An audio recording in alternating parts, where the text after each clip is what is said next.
As the full moon rises above the fields, shadows begin to move. What lurks within the darkness has glaring eyes fixed upon you. Now join your host Vonda during this hour of the haunted harvest moon.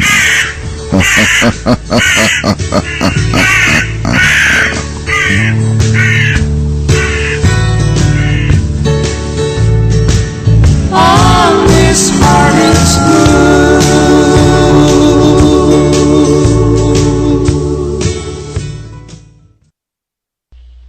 Hey everyone, and welcome to the Haunted Harvest Moon, where we dare to explore and discuss the topics of paranormal. I'm Vonda, your host, and tonight we have a great show. We're going to talk about hellhounds, a supernatural canine that strikes fear in all who encounters it. Are they servants of demonic spirits? Are they protectors of the dead? Tonight we're going to find out. We have Lord Rick Rowe with us, and that is a mouthful, so I'm going to use Rick, if that's okay. Rick is fine. Okay. Because I will end up messing that up if I try to say that every time. So, how are you doing tonight? Very good, actually.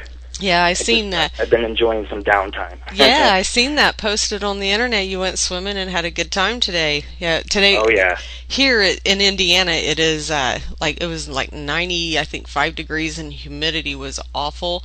So. Oh yeah. It would have been a nice swim day. Yes, most definite. You know, it's in the 90s here too. Yeah, and you're in Nevada, it felt correct? so good to swim. And you're in Nevada. I've been getting sunburned on all these expeditions, and you know, this is all indoors, and it's beautiful. Wow, and you're in Nevada. I just want to make sure that's clear. Yes, I'm in Nevada, about 6 miles from the Californian border. Wow, no wonder you're in the woods looking for Bigfoot and all these. Hellhounds and all these other creatures. So kind of tell us a little bit on how you got started in investigating in the paranormal. I started when I was a young child, actually. I lived in a couple haunted houses at a young age, and I used to was visited by these black shadows and these beings. And one time, when I got a little older, I snapped a picture of a ghost at Old Fort Niagara, Buffalo. And this was at the age of like 7 years old. And so they had sent out the paranormal crew because of my picture to there, and I got to listen to it on the radio, and I said, that's going to be me someday. And sure enough, you know, I've been at this for years and years, and the more I do, the more I see, the more questions that I have. Right. Yeah. You go from one investigation to another, and you're constantly just questioning. You want more, you want more, you want more. Like that little commercial, they were teasing me the last time I said that little commercial. But yeah, you've always got a ton of questions, and you just can't get enough of it. It's an addiction. It's a passion and love and an addiction. Yeah. So what part of are you with a paranormal team, or are you more independent? All the work that I do is my own. My son does all the Bigfoot expeditions with me. If I hike 15 miles, he hikes 15 miles.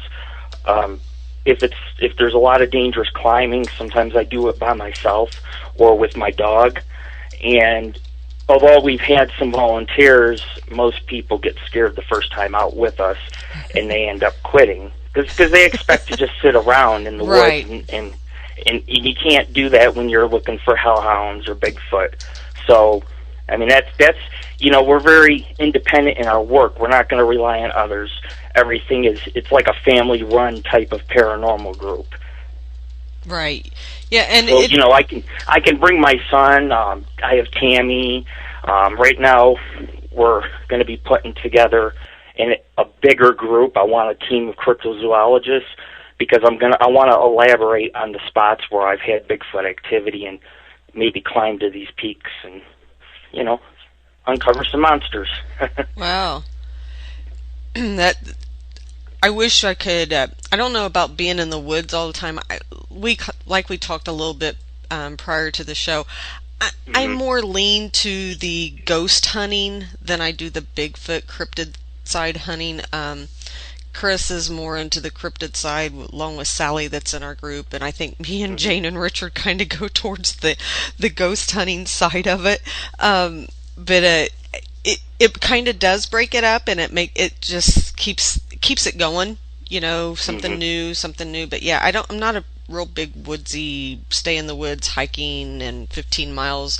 I would never make it 15 miles. I'd be doing good to make a 1 mile hike.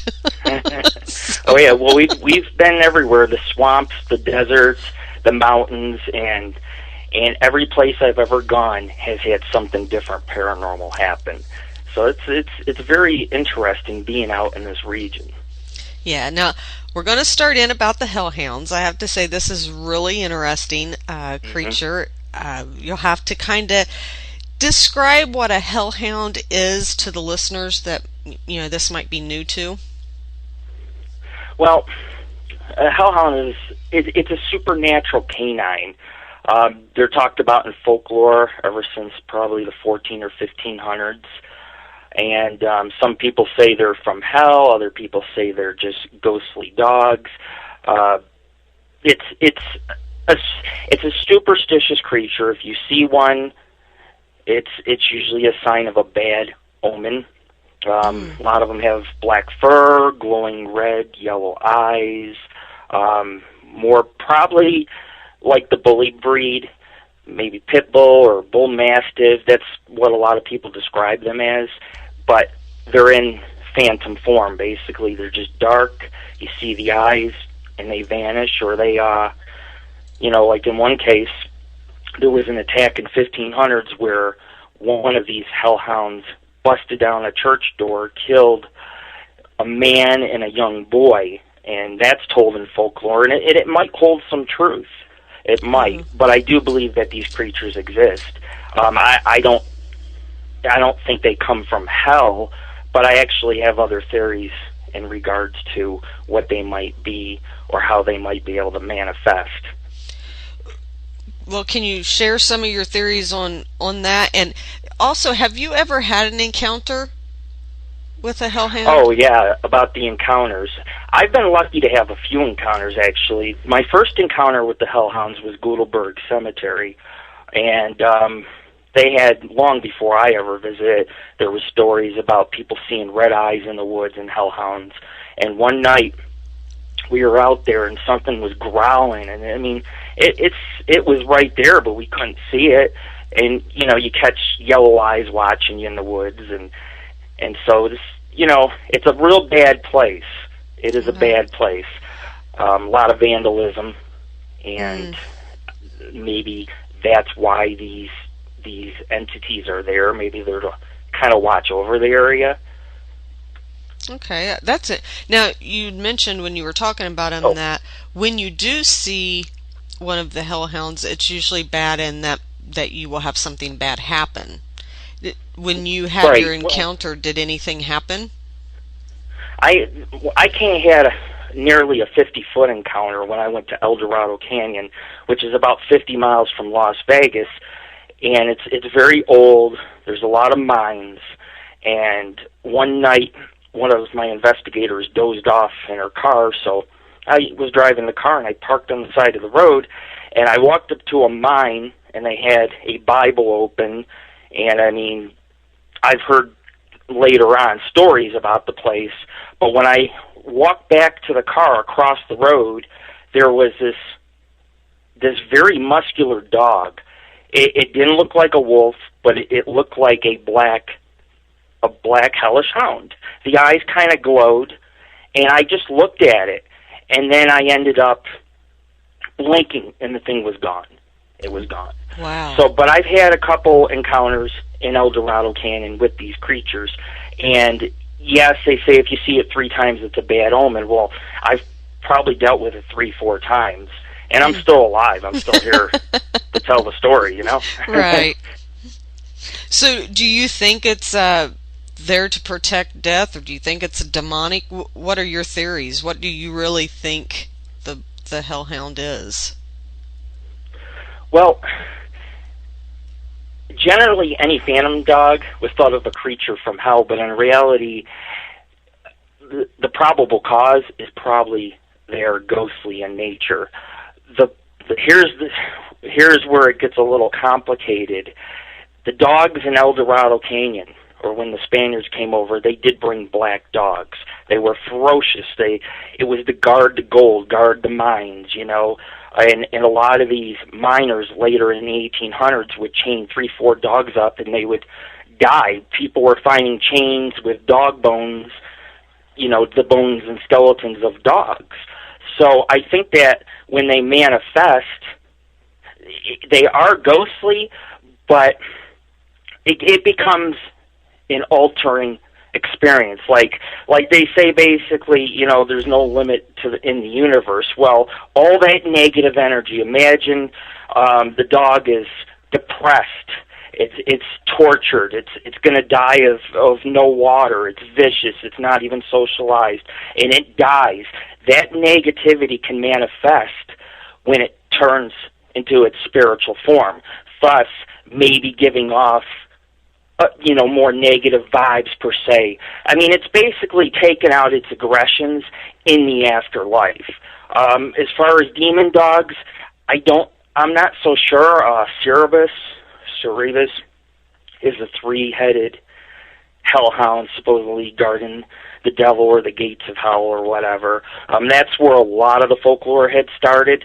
But I think personally, since demons are humanoid, because they do have human features, but they also have beastly features. If you had something beastly, chances are it's just a dog. Mm-hmm. It's just that it's hyped up because of all that negative aggression carrying over into the afterlife. Hence, you got what you would call a hellhound. Right. Okay. So it's been said that sometimes you can smell burning brimstone when you encounter a hellhound. Is that true? To be honest, I've never smelled anything strange. Certain entities can give off a sulfur smell. Mm-hmm. I've heard of burning hair, sometimes roses you smell, but there hasn't been no scent. And the last time I had an encounter with one of these creatures, it was raining, the rocks were all steaming, and something growled at me from up on a cliff or whatever. And it's in an area where it's a hellhound hotspot. Other people write me, they're like, I've seen those things. So, I mean, there's definitely something going on in some of the places that I've been. Okay. Now, you said you've seen the hellhounds out in a wooded area, correct? Or I've seen two stories together? The hellhounds in El Dorado Canyon, but the ones in the woods were in western New York, where I originally started my group. And, yeah, they were in the woods. It's so hard to explain because you know you're being watched by something intelligent. Its eyes, it glows. There isn't a lot of animals out there that could have big eyes like that. Mm-hmm. And it's just like, one time we parked there in the daytime, and we parked in a little wooded section, and my family said, you go take pictures, make your peace, because we were putting a memorial up for my deceased friend. And so I parked the truck right there, and you could just feel such evil. I mean, you know, humans metaphysically can do more than they think. And if you can sense that amount of evil, it's probably true. There's definitely something back in those woods. And my friend supposedly had some hellhound experiences, and he ended up dying when we joined together to go to that cemetery. So some authors think that seeing these things is a bad omen. Yeah, that's... So it's pretty, when you think about it, it seems pretty plausible. It's like, why does these things happen in this order? What is the purpose? But not only hellhounds are there, there's a doctor that haunts the cemetery, and then there's a ghostly lady on this old bridge up the street from the cemetery, and now you're not even allowed to go there because so many children or young teenagers have gone there and they vandalized the place.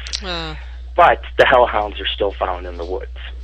Now, you've had encounters with them not located in cemeteries, but I know a lot of people claim that they have had encounters of hellhounds in cemeteries. Just in your theory, or maybe what you've researched, what is the connection there with their death? Are they protecting? Do you feel like they're protecting the cemetery and the death, or maybe using it to detour, to scare people off, to take it away from somewhere else, since they're not kind of... I'll try to put it in simpler terms, but I think that these hounds are loyal to their master even in death. I've heard of people having a dog for 14, 15 years, and that dog sticks around even after death. And, you know, let's face it, I mean, I've been to a couple hundred cemeteries in the last, 10 years, 12 years, and every cemetery almost has vandalism. Mm-hmm. And sometimes those kids learn their lesson. Sometimes they get chased out. I had someone tell me once that some beast they encountered in a cemetery chased them right to the gates. Maybe it was a hellhound, I don't know. But that's the connection with cemeteries. They're supposed to guard supernatural vortexes, their masters. Maybe some of these people have certain things that they want buried with them, and so they kind of protect over that, I would think. Oh, that makes sense. I never even thought about maybe the masters, never thought that far into it. That's pretty interesting. So have you ever heard of anyone being attacked by one of these creatures? Well, I read a story, like I said earlier, I was telling you, in 1500, that there was a hellhound attack, supposedly, in England. And every culture has a different name for these creatures. Now, most of the cases that I've took on, or at least, people will tip me off, and they'll just tell me their experience. Most of the time they get chased. They don't ever get bit. They don't ever get attacked, but they do get scared. And I guess it could be a very scary experience if you're not used to an entity that has that much negativity. And negativity can manifest in so many ways. It could just chase you out of an area because it don't want you there. Right. Yeah. Now this one, my husband will get a kick out of this. Have you ever known anyone to encounter a hellhound and called animal control to report it as a stray dog? No, I've never called animal control on a hellhound. I don't know what they'd say if I call up and I said, hey, I got a hellhound. Could you please pick it up? The invisible dog. But I just, I will tell you something. I encounter dogs on some of my hikes and monster expeditions. Sometimes they're wild. Sometimes people just have their dogs running loose. And we were almost attacked. Actually, last year ago, I just got in my car and started driving off, and this black dog jumped right at my window and was like putting its teeth and slobbering. And I'm just driving, and this thing's got its eyes fixated on me. And I said, when that dog dies, that dog is going to be a hellhound. Yeah. And you said they're all kind of the Mastiff breed, large Mastiff dog breed? Well, yeah, bully breeds, like, American Bulldog, Pit Bull, Bull Mastiff, just the bully breed. Usually they're dark-colored dogs, very muscular, they're very fast, you can blink your eyes and they can be gone, red glowing eyes, yellow, I've seen both types of glowing eyes. And it doesn't necessarily mean it is a hellhound, but we have to take it into consideration that, there are things out there that we just cannot explain. And I know because I've seen some things in my life. And so to see it is to live it. Wow. Now, do you think the color of the eyes, since you've seen two different colors, maybe be male, female, or one more aggressive than the other? Or do you just think that's just... I think it's whatever their energy is going to put off. That glow, that's the essence of that spirit. I mean, it's technically still a ghost, but when you start dealing with things that are not so ghostly, like for example, demonic entities, or there's shadow beings. There's all kinds of different levels. You have some residual hauntings and things like that. So you got to take all that into consideration. Okay. Now, you were involved in an episode, The Haunted Highway, that featured Jack Osborne and Dana Workman. To my understanding, it didn't go very well. Can you kind of touch on that a little bit without getting yourself or anybody in trouble? No, you know what? I can't get in any more trouble than I already am. But no, seriously, I had the opportunity to work with the Sci-Fi Channel and Base Production Company, and they had told me that they were interested about my Hellhound experience and that they wanted to do a show about it. And so at first they told me I was going to be leading that show. But when I got to Las Vegas, they said, well, we're just going to interview you in front of the spot, and we'll have you on for about 20 minutes. And they cut it down to like 20 seconds. The history of the Hellhound, the types of Hellhounds. I mean, it was a really good interview. But the problem was, this is what bothered me, so I'll get to the meeting. When I was on the set, they brought in about 20 people. Of course, as you know, when you do these paranormal investigations, you don't want to bring a group of 20 people. Right. You want to keep it to maybe 2 or 3 at most, and just keep it down low so you can hear things, see things. And they brought in a trained German Shepherd, and I believe Dana was holding a snack in her hand, while Jack sat there filming, pretending that he just seen a hellhound. Playing it off like he's surprised, Yeah. And they took that and they put it into the episode to make it look like they were getting something paranormal. But see, here's the problem I have is when people take these paranormal shows and they put celebrities in for ratings, and they told me, don't say nothing, we're doing it for the ratings so we can have a season 2. Well, the hell, I'm going to say something, because you're not going to make a mockery of this. Right. It's science. It's science. It's spirituality, and people, we're here to educate people.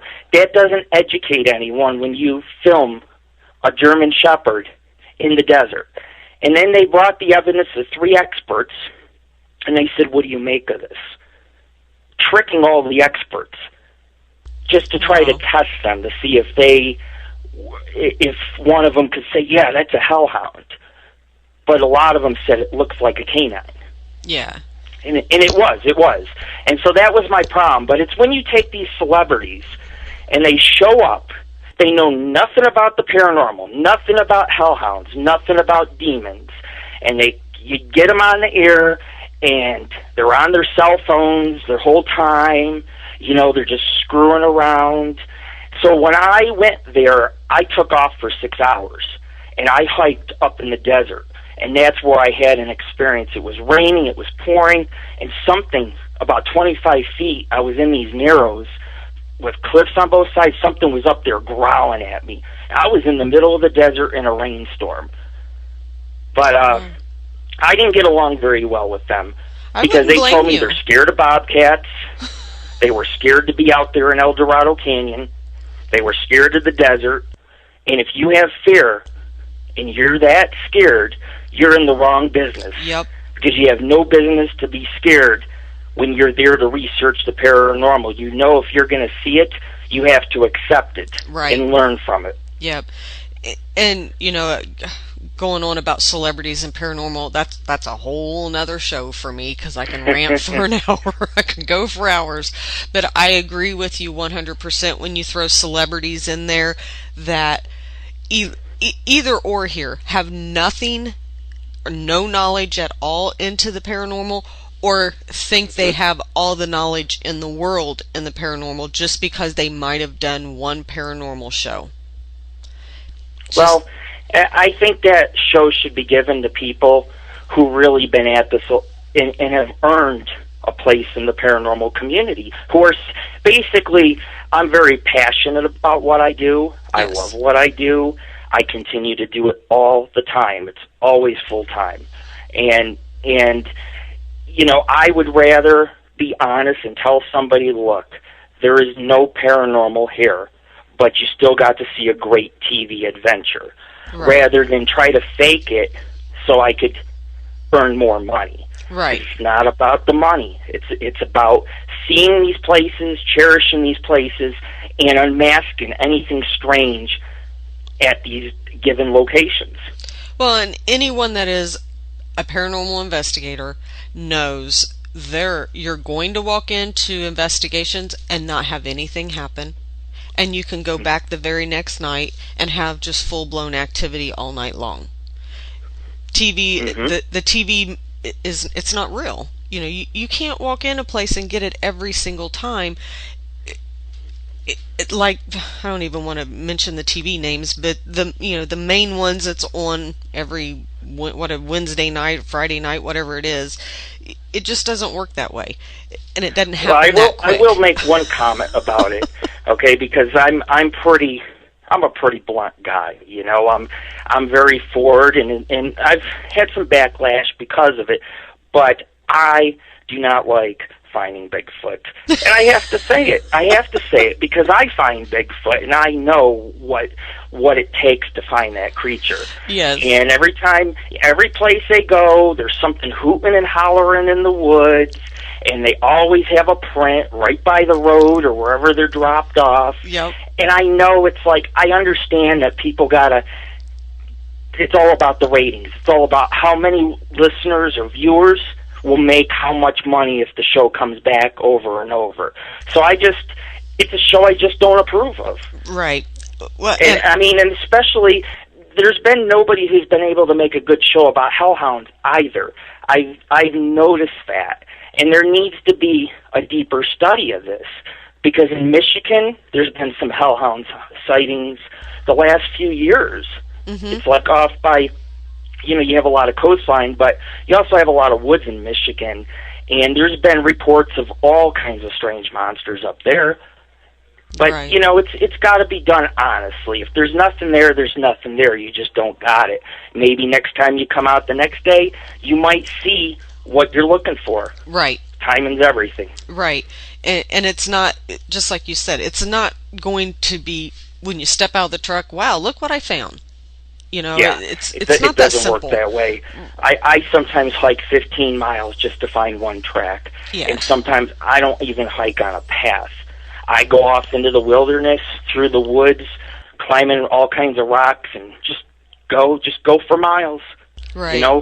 If I get lost, I'll go to a high peak and look around and get my bearings that way. But it's just, we find a lot of these tracks, they're not on trails, they're off trails, where you wouldn't think a human would go. Right. And I've had a couple of cryptozoologists on the show, and they go out, searching for Bigfoot, and they do say the same thing. If you're going out to do a Bigfoot hunt, you need to venture away from the trails, go away, get off the trails, and kind of look for your sightings that way. They're not gonna just follow the little trail like everybody else does. Yeah, they have their own migration routes, and I've been putting together a map of their routes. So I kind of know their pattern. They move around a lot, but I find most of what I'm looking for when I leave that trail. Yeah. And I go to some secluded peak. I find lava tubes and all kinds of strange stuff. And that's where a monster might be. And I've even seen canine tracks, very large ones. Wow. Like bigger than a dog in some parts of the mountains. So who knows what is making those? Maybe there are a few wild dogs out there. They get lost and they live in the wilderness. They become feral. They'll eat rabbits and everything to survive. Yeah. There's wolves out here too. We got wolves. Yeah. Like I said, I could rant and rave about celebrity paranormal for hours. So we're going to move on, though, so we don't bore our listeners out there with that, because I'm sure anyone in the paranormal field feels the same way. So, are there any stories of skinwalkers near Carson City, Nevada? I have not heard of any stories around here of skinwalkers, as opposed to back east. I heard a lot more stories, but I will say this. I was driving on the Native American reservation about a year and a half ago down a dirt road, and I seen this wolf-like creature look at me, and then all of a sudden it just vanished. It went right up the hill and was gone, and I quickly drove to the spot that it walked up, and it wasn't there. And I thought maybe it's a skinwalker. It's not something you'd see on the reservation. I mean, I kind of know my country, so I know what animals are where, and I live on the edge of the Sierras, so I got desert and wilderness on both sides. Wow. Now, how about Area 51? Have you ever been down there? Oh, yeah. Seen any strange lights? I've been to Groom Lake. I made a trip out there. I took about 3 people with me, 4 people, and we started off hiking up this canyon, and we did this mine. It's about 2 miles deep. The reason why I did the mine is I was thinking maybe, just maybe, there's aliens underground. I mean, since it's so close to Area 51, just going on a hunch of things. But we did the mine, and when we were leaving the mine, I looked over my shoulder driving, and there was a bright orange object that landed on the other side of the ridge, and it looked saucer-like, and it was like fire in the sky, just red and orange, And so I went to Groom Lake, and I stood at the gates, and of course the white military SUVs turned on their high beams, and they flashed the beams on us and watched us. As long as you don't cross the line, you're okay. If you enter the base, they'll prosecute you. Oh, wow. Or worse. Ooh. But everybody, I don't know what it is about new investigators fall asleep, but all 4 of them fell asleep. And so I parked the car. I got about 4 miles from Groom Lake, and I parked and was watching the stars, and there was something out in the desert, like dancing lights. And you could see it looked like a different object landing way out in the desert. Maybe they were testing something, I don't know. But right away I was chased out of there after I seen something. I had a vehicle behind me, and it chased me for about 15 miles. Wow. Yeah, because something was going on up there.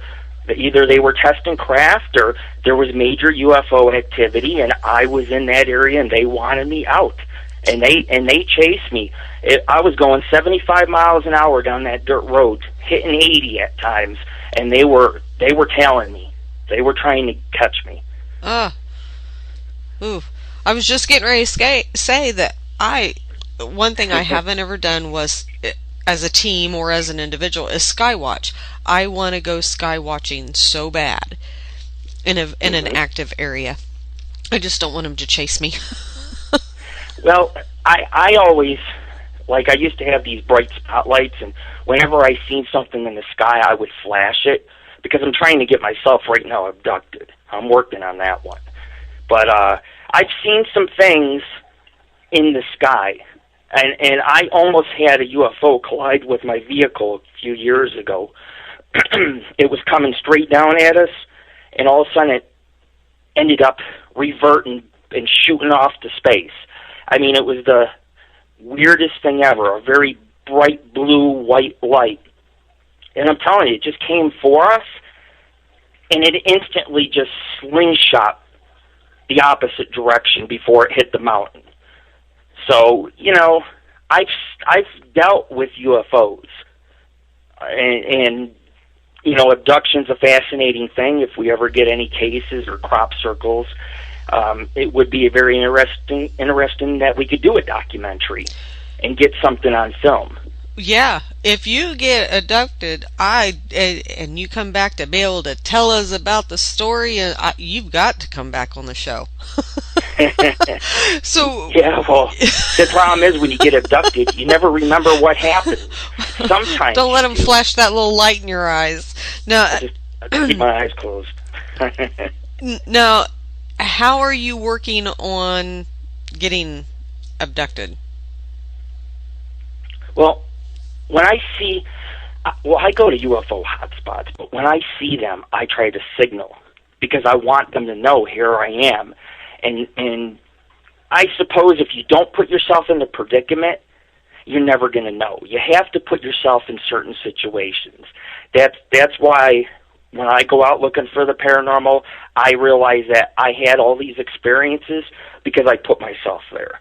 And there's no telling if I'll be abducted, but I live near a UFO hotspot, which covers about 150, 200 mile radius. It's called the Sierra Triangle. Oh, wow. Now, is sky watching the only thing paranormal that goes on in that triangle, or are there other activity? Well, there's Bigfoot, a lot of Bigfoot actually, sightings, screams. I was attacked last year ago, almost in the center of the triangle, by a very angry Sasquatch that did not want me to be where I was. I was in some brush looking for tracks along the river, the Stanislaus River, and a rock flew past my head, followed by a second rock, a third rock, a fourth rock, and then sticks were shaped like boomerangs. We were having sticks thrown at us, and so we ended up having to get out of there because we stepped into its territory, and sometimes that's just the best thing to do. If it doesn't want us there, we know it's there, but it doesn't, it's trying to say, go, go, go. If you get too close, I've heard of people getting attacked. Wow. Now, what was the name of the triangle again? It's called the Sierra Triangle. Sierra Triangle. Is that a lot like the Bridgewater Triangle? It's a lot like the Bermuda Triangle. Okay. It's what it is it comes out to the one point is South Lake Tahoe, kind of, or partially a little bit of Nevada, and it goes all the way down to Yosemite and all the way over to maybe a part of Central California. But all that area is heavily wooded, and it's a lot of people see triangular UFOs deeper in the triangle, of course. There's at least 1,000 planes that have gone missing in the Sierra Triangles. They have not found every plane that's ever crashed there. It's vast, and I live it. I hike in it all the time. I always hike in the Triangle. Wow. I've done massive hikes this year in a large portion of that triangle. Now, I might get this area wrong, but Chris has a cousin that is a park ranger, and I am almost sure that it's in Yosemite.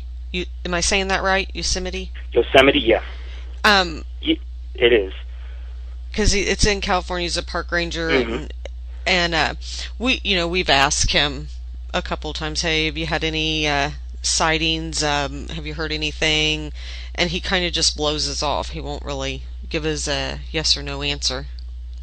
Mm-hmm. So. Well, I was in Yosemite last year ago, and I found a few interesting things out there. But there's a creature out there that looks like a hag. She's hunched over, and she's been known to disembowel people, and that's in Yosemite. And I stood over a vista point where the valley is, where she's seen. Mm-hmm. So we do have a project with that. We're going to go hunting for that hag. Wow. And I want to see. Yeah, she screams. The rangers know about it. The rangers, if you ask some of the rangers, they'll tell you about it. But as far as Bigfoot goes, that's where rangers really keep their mouth shut. Yeah. Because if I'm finding evidence in the woods of Bigfoot, then I am sure the rangers are too, because they hike just like I hike. They go in the woods just like I go in the woods. So they're going to see things time to time, especially if they've been doing it 20, 30 years. I mean, you're going to see things at times that don't add up. Right, yeah. And like I said, when we would ask him, you could just kind of see it yeah, I'm not comfortable talking about this. Let's move on to a different subject, and never really give us a answer on Yeah. our questions. So, Well, where I live right now, I'm near the Desolation Wilderness, Muckalumney Wilderness, Carson Iceberg Wilderness, Yosemite's an hour and a half, and then I have back-to-back 4 or 5 national forests. And right here by Tahoe seems to be a really good hotspot for Bigfoot. And so I don't overdo my cases. When I go on an expedition, I go once or twice per area, and I leave it alone. Because in order to preserve such a creature, it has to, you have to kind of protect it. right. I mean, that's what it comes down to. It's like I would never tell anybody where I seen him last year, because I did see him, but I'll never tell anybody where he was at. I found an area where it looked like he was living on some peak. Mm-hmm. So, there's a lot of strange things, and you have to expect it. I mean, 350, 400 miles of mountain range and wilderness, and all of a sudden when the Sierras end, you get into the Cascades, which is Mount Shasta, where the aliens and the UFOs and all that strange stuff goes on too. Right. All the way to Death Valley. The triangle is actually, if you look at Death Valley, a portion of it is in that triangle. And I'll tell you what, Death Valley, that is a very dismal, strange place. It's one of the strangest places I've ever been in my life. Wow. Well, very interesting. Like I said, I'm not a hiking person, but Mm-hmm. I would love to just go out and research and look for clues and look for prints and of the different creatures that are out there. Maybe Yeah, not I to. totally agree. It's so much fun, and it's so addicting. Yes. And so I do a mix of investigation. I sometimes work with hellhounds or Bigfoot or ghosts, whatever I can find. Basically, if it's a UFO that day, it's a UFO. Right. Whatever finds you. So Yep. when you go out to an investigation, what is the most dangerous obstacle that you take in consideration? Is it the weather, the snakes? We talked about getting lost prior to the show. That would be me. Mm-hmm. Yeah, well, the biggest factors are, number one, people. There are some pretty dangerous people sometimes, especially in Nevada. You go down these ghost town roads, 50 miles of dirt road, and they'll break in your car, they'll snoop around and try to find you. So it's people. But then the second category is animals. I came face to face with a bear last year ago. It was pretty friendly, but if it wasn't, it was about a 600-pound bear. And our biggest thing is like you were mentioning earlier, it's getting lost and running out of fluids. You cannot survive if you do not have enough water. And I take a lot of fluids with me, but it does run out, especially if the hike turns another way, a way you didn't expect. Let's say you went in and it took longer to get out, or you climbed down the steep ravine and you're going to go up a different, safer way. Right. So kind of like what we were talking about prior to the show, when you Mm-hmm. kind of got out there a little bit longer than you anticipated and ran out of fluids. So. And yeah, well, that's what happened. I had to spend the night on the mountain. It was a great Bigfoot expedition. We slept right under Mars in a full moon. Beautiful look at the valley, but I ran out of fluids because that next day it got to 95 degrees at the peak and not a lot of shade. So I ended up having to drink my own urine, and then I found a seasonal creek, and I drank. It was fast, cold, snowy, melted water, and I ended up filling my bottles. I was saved. I almost didn't make it out of that place. So that is a major obstacle. It's the fluids. I don't care about getting lost. I like to get lost. Put me in the woods. I'll come out some other road or some other peak, But if you don't have fluids and you don't have food, you can die. Right. I don't know that I could drink my own urine.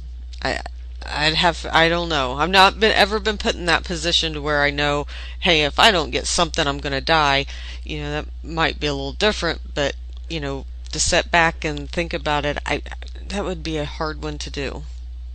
Well, and you should never go alone either. I do go alone a lot. One time I went alone in Las Vegas. I climbed a peak, and I ended up getting stuck up on the mountain. I had to have the air lifted off the mountain. So, these type of things happen, and so it's always good to just get a couple extra volunteers, and that way you can work together as a group. That's what finds your Bigfoot, when you work together. So tell us about how you have cheated death 10 times. Probably 100 times, but you know what? That's a really good question. I've been shot at. I've escaped the flash flood. I had a lightning bolt nearly miss me a few years ago. At Gas Peak, I ended up going off over a cliff, and all that. I grabbed this plant. There was like this plant on the cliff, and I was holding the plant. The plant saved my life. Almost went over a waterfall, had an investigator help get me out of the water. I was about to go over the waterfalls in the winter because I fell through, like the ice. I cracked my head in one place. I almost broke an ankle in another and had to crawl out. Was lost in the swamps in Florida, stuck on an island where alligators almost ate us. There was like at least, that night, 1,000 alligators around us as we were hiking island to island. But it's just that there's always going to be danger, and no matter what you do. But that's when I always try to train my investigators. You have no room for error. You never do anything stupid. You don't have to rush. You can take your time and get it right the first time. Because if you break a leg, it's dangerous. But you know what? I'd rather die trying than to die not knowing the truth. I want to know what's out there. Well, I always send my guest on my show a kind of list of the topics that we're going to discuss. Now, this one I'm going to throw you a minute because it's not on there. But I have to ask, you spend 3 weeks, 4 weeks up in the mountains and doing all this investigating. Do you work from home, or do you not have a full-time job, or is this your job? Because I would love to be able to do that, but I need a paycheck. Well, I don't think the paranormal is a job. I run a very tight ship, but at the same time I run the group, I also try to make it fun. Okay. And you can have fun and learn at the same time. So this is what I do full time, but I also run my own photography business. Okay. So I do. I photograph weddings. I sell a lot of my photography, poster size, like the flowers of the Sierras, all that kind of, all my work. It gets, people purchase it. So when you're out hiking, it's an area. This is how this area is. A lot of photographers. It's very scenic. Okay. I came here to, build paranormal cases in this region, but I also came here because the photography we get, it's so beautiful, so scenic, and people want that in their office or in their living room, and even some of my paranormal photography I sell too. So it's the love. I love it all. And you being out 2 or 3 weeks, 4 weeks at a time, that also, not only are you doing your passion and looking for the cryptid creatures or, ghost hunting, you're also doing photography of different flower pictures or waterfalls or whatever the scenery may be. Oh, yeah. Butterflies, waterfalls, wildlife, anything I can get my hands on. When I'm out there, when I do a documentary or we put this on our website, I cover everything so people can feel like the original explorers that came through the Wild West in the 1800s. And I want them to live it through my site. So I capture the nature, I capture the big footprints, I capture all kinds of fascinating things, and then I put it all together for everybody to enjoy. Wow. I just wanted to make sure we kind of got that out there, that you're just not out doing this. I mean, you do it because it's your love and your passion, but you also have another passion that is attached to it, which is the photography side of it. And you put it all together in one package. So let's make sure we got all that out there. So is it true that you are planning on running for president? I wanted to run for president in 2012. The problem is that I couldn't get enough sponsorship to do so. And after I seen that campaigning nowadays is more about business and how much money you have and how, if you can pay $150 million, you can become president. Right. You could put your face all over national TV. It was not feasible. However, I still feel in a way that I would like to get involved in politics down the road. Maybe I should start a little smaller instead of bigger. But I feel, there is a theory I have, I feel that, at least in my lifetime, I will see on this planet a cataclysmic event. And when that happens, there will be a need for people to take leadership. Because those who know how to survive, like people who go out in the outdoors and survive, those are the people that are going to be able to endure such an event. Yeah, cool.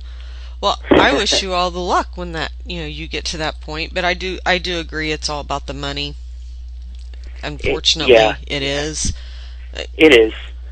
And it's like I'm kind of new age, but I'm also very, very simple and very just. And I mean, all this business and all this, it's nice to get away and do the paranormal because it's so complicated, the politics nowadays. And, it's not getting any easier to investigate these places, it's just, everything's politics now. And when I wanted to get involved, I think more or less my involvement would be is that I would want to full UFO disclosure. I would like to release that publicly. I don't like politicians that keep major events from its people, such as Roswell, the aliens crashing the Earth, and then it's not for them to keep to themselves. It belongs to the human race. Yep. That would be cool. That would be awesome to be able to open that big door for the paranormal. That would be awesome. I have a lot of expeditions planned. It's just that I need sponsorship, and that's why I've been trying to get a TV program, because then I can give them a bunch of places that I know for sure would be first-time expeditions ever seen on TV. And, like I would like to go, I was thinking about going to Siberia and just starting off in Moscow and trucking the whole 500 miles till you get to the coast. Very few people have conquered that. And they got the Siberian Yeti, too. Right. And that's very interesting. That intrigues me a lot. But I want to go to places where very little human activity is present or found. Right. And so that's why I go up in the mountains and I go off the trail and go up some canyon, because there may have not been a human there in 200 years. So it's very barren. There's nothing out there. Yeah. So Big maybe. So what does the future hold for Lord Rick Rowe and upcoming events? Any research that might be coming out? What's in the future? Well, I'm going to continue my investigations. I live near Virginia City. I'm about 20 minutes from South Lake Tahoe. A lot of ghost towns. Coming up this fall, we're going to be doing a bunch of ghost towns out in central Nevada. But we'll also be on the lookout for other strange things, because that's, there's a lot of UFOs in Nevada. And I would like to take a trip to Mount Shasta. And there is a top secret project I've been working on. It's not really top secret, but I found where there are aliens living underground. And I want to take a sledgehammer and I want to bust it open and go in these caves, because they were sealed up about 50 to 80 years ago. And I want to go and do a first-time expedition in those tunnels. So it's kind of like I want to do all these places, that a lot of people haven't done. But then, you know, if things do go in my favor soon, I may be going out to England or Scotland for about a week or two, and I'll take the train over and I'll do the Paris catacombs. That's just something I wanted to do for my viewers. Few castles, maybe look for some lake monsters. Who knows? Okay. Anything I can get my hands on. Well, I love it all. You'll have to keep me updated and let me know if you get in and be able to bust that open and what you find. And we'll have to get you back on the show so you can tell all the listeners out there, you know, what all you did find when you busted that open, and any new things that you've encountered. Oh yeah, well I live near Mammoth Lakes, and there is a 700-mile cave system that's not far. And the same with Death Valley. There's a secret ancient temple that goes underground. And I'm trying to get to places like that. And I know it's fascinating to be able to bring new finds, new discoveries to you know, the paranormal community and our viewers. But I think big. You know, I always go all out on every investigation, every expedition. Well, and you need to. You got to set your expectations high. I have to take a few risks to get to the bottom of things. Right. And if there are some hidden caves or hidden tunnels that they cinder blocked, I have to know what's on the other side. I want to know why it's being kept from the people. Right. So if someone needs to contact you about a sighting or for assistance, what is the best way for someone to contact you? There's actually two different ways. You can go to our website. Our website is www.paranormalghostsociety.org, or you can contact me on Facebook. I answer emails 24 hours a day on Facebook because I don't sleep very much. You know, so you can contact me if there's a paranormal emergency. It's facebook.com/Angel of Thy Night, NIGHT, and you can contact me on there, and I can answer any questions you might have. I also do investigations and cleansings. You know, we also do group events. Like what I allow, the way our system works is if you are a member and you like our page and all, when you visit out here, you can do joint investigations with me, because all our viewers are allowed to come on our expeditions, all of them. You know what I'm saying? I don't ever discriminate. I don't ever push people away. I got a friend coming out in a couple weeks. She wants me to show her a Bigfoot area or two, and I will. I'll take her, and I'll show her maybe Virginia City and a place where I've had an extremely awesome Bigfoot experience. You know, we want people to get involved, and this is a way people can get involved. I mean, everybody comes to Lake Tahoe.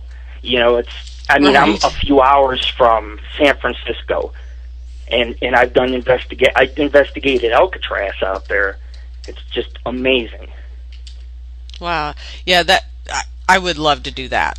That's on my bucket list. It's amazing. You know, and I'm near the redwoods, and I'm in so many. I got this one area just a few miles from here. It's where the oldest mummy in North America was discovered, and that's a UFO landing spot, and you could see every star in the sky out there. And wow. There's underground caves. There's just so much in the Wild West, and this is why I live here now, as opposed to Buffalo and back east. Right, yeah. Wow. I'd be all giddy as a little schoolgirl if I could do that. So. Yeah, you probably would. I still feel like a big kid. Every paranormal place, every ghost town, every off-road trip, I just get I'm like a boy, a schoolboy. I chase butterflies, I roll in meadows, I smoke cigars leaning against a tree, I climb cliffs too and stuff, stand on peaks. Just it's not about where you journey, it's about the people with. It's who you journey with that matters. Wow.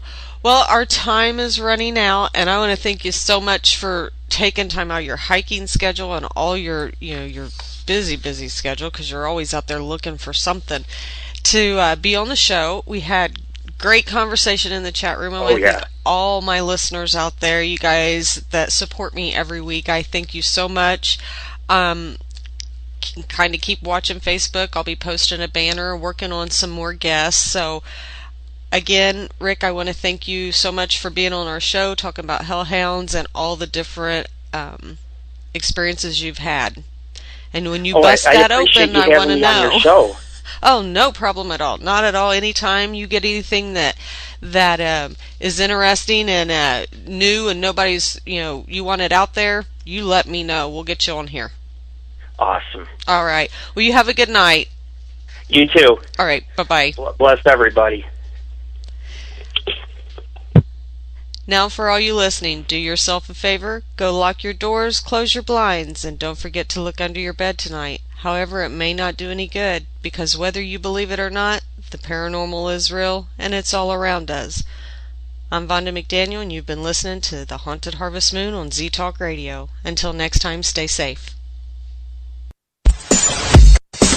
This is a production of the Z-Talk